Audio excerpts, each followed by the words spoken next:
President Biden's prize student loan forgiveness program was put on hold this past Friday after a federal court of appeals for the 8th Circuit temporarily blocked the initiative from going forward until legal challenges brought against it in 6 GOP states play out. As of last Friday, some 22 million Americans have already applied for loan forgiveness.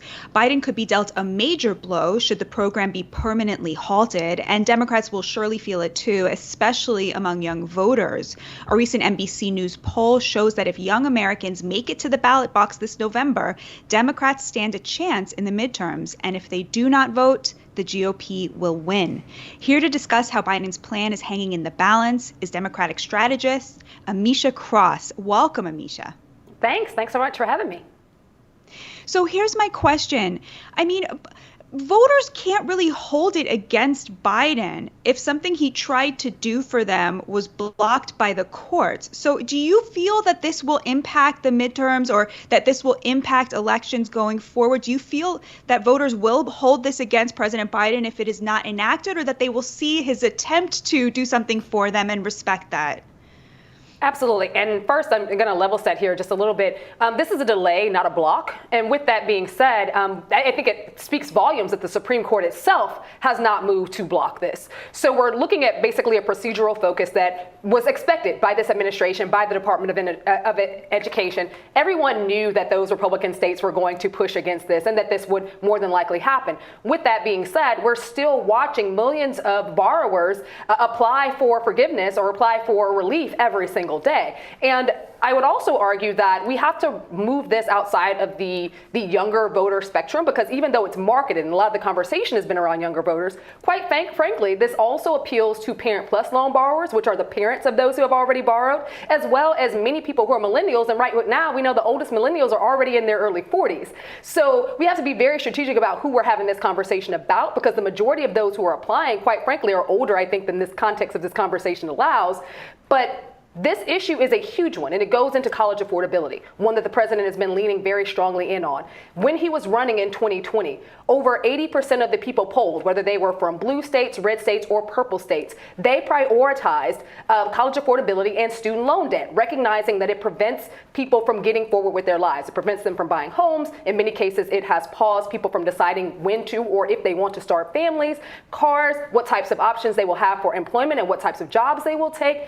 All of these things go into context. So I think that in this election cycle, obviously this is important, but quite frankly, it is a president who is checking off the box of things that he literally ran on in 2020 and was being held accountable to by many of those who voted for him.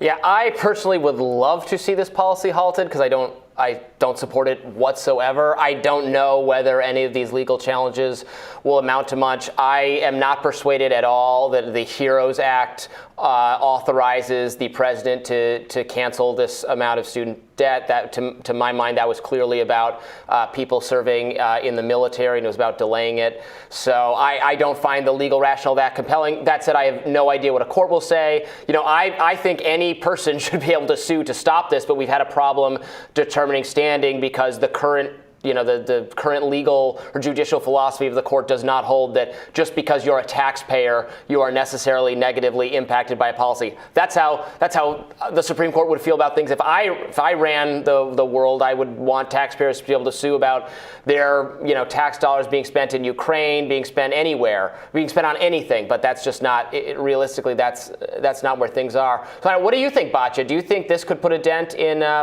young people turning out for Biden? I could see very progressive young people saying, you know what, the court's stopping it if that is what happens, but he didn't do enough. He could have done this earlier. He could have tried harder. I actually could see them holding Biden accountable for this. I mean, I do think it gave him the ability to say, look, I tried, right? That sort of symbolic gesture. I did my best for you. I mean, I sort of am more on your side of this. I think that symbolic gesture showed exactly who the Democrats see as their base, which is the college-educated voter. But it seems to me like it would be so churlish to hold him responsible for the actions of the court when the Biden administration has worked so assiduously to make sure that there is no plaintiff who has standing to sue, right? Mm-hmm. I don't know. I do feel that it would be surprising to me for people to hold that against him. Well, and once don't you think, Ameshia, because I agree with you that this is really a temporary delay, and once the payments start going out to millions of people, I don't know how you roll that, but even if later it's decided, some judicial authority says, no, the underlying rationale for this is not legitimate, which again, I agree with, but once the money has already been paid out, there's going to be a certain point where it just can't be undone, even if the justification doesn't hold up, right? I mean, what are they going to do? Going to make everybody who got the loan forgiveness write a check for that amount? I don't see that happening. I just don't see that happening. This is going to be a hard sell for Republicans because the thing is, when you're talking about people who are under 45, largely those individuals have so much student loan debt. The average student loan debt in this country for a minority person graduating from college is close to $60K. So whether it was forgiven at that $10K range or $20K if they were Pell Grant recipients, that still leaves them with quite the burden when it comes to student loan debt. Beyond that, the other issue that we have is the rising cost of higher education. And that's something that the administration has not necessarily been able to tackle. But the student loan debt issue and the student loan crisis, this is the largest growing expenditure in the United States and one that is not showing any signs of stopping. So I think that we do have to pay that very close attention.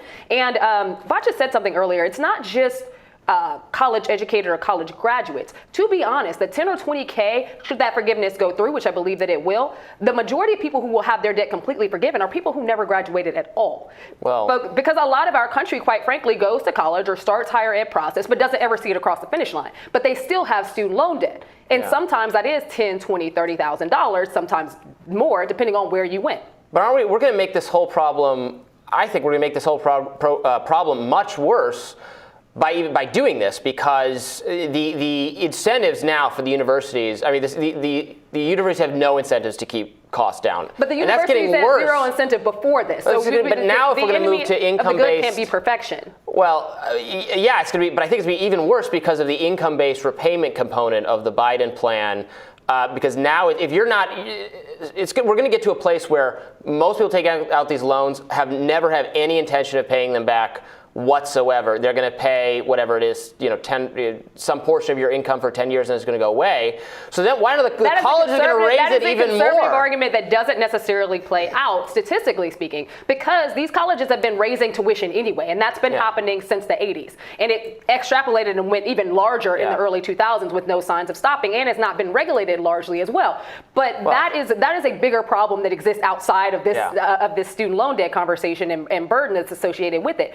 These individuals are not choosing lower paying jobs to get out paying student loan debt. Let's be real here. Since the mid 2000s, we had how many recessions? We've had how many economic downturns? We've had how much where individuals, quite frankly, a lot of the positions that were available for our parents or people who are a little bit younger than them aren't even available today. So we have to be very honest about what jobs are available to those graduating from college.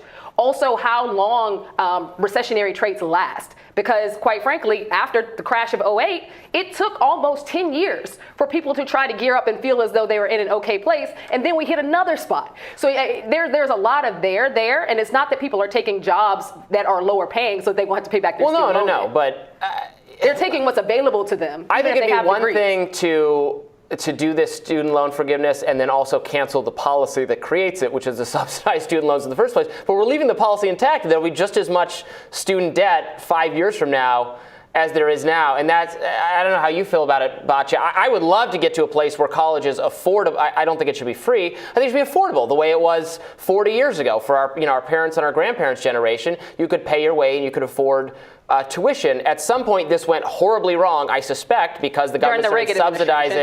There's a whole list of things that went wrong during the Reagan administration. Well, I think part of it is that the government pays the cost of federal responsibility and placed it on the borrower themselves and the borrower's families. And if you are someone from a low-income background or a first-generation college student, it becomes a lot more difficult for you to walk into a college or university and be able to afford it, recognizing the outcomes are statistically supposed to be better jobs, better paying, longer term economic focus for you and your family. But what we have now is a system that was basically designed for the wealthy to be able to continue maintaining their wealth, for their kids to go to school. Meanwhile, everybody else is burdened with wild tax debt.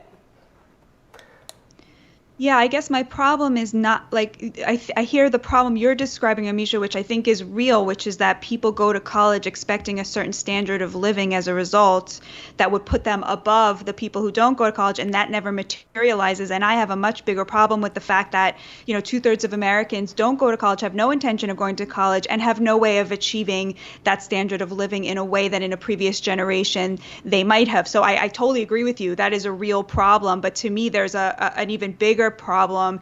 And it's so funny because there was a video circulating of AOC from a couple years ago. People were making fun of her because she had taken on this kind of like Southern preacher intonation.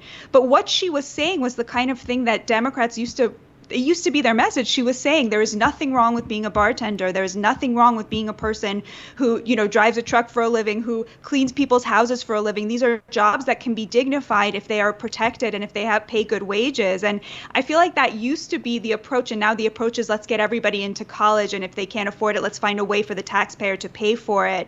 And I'm just, I agree with you. It is really sad when people take out loans thinking that they're going to be making, $250,000 a year, and they end up making, the upper limit is $125,000 a year for these loan forgivenesses, which is not a lot in New York City. Let's be honest. But I have an even bigger problem with the fact that the median income is $55,000 a year, and that those people who don't go to college have no hope of achieving that standard of living that used to be a middle class standard of living that was almost guaranteed for working class Americans. So there's two sides to it, I guess.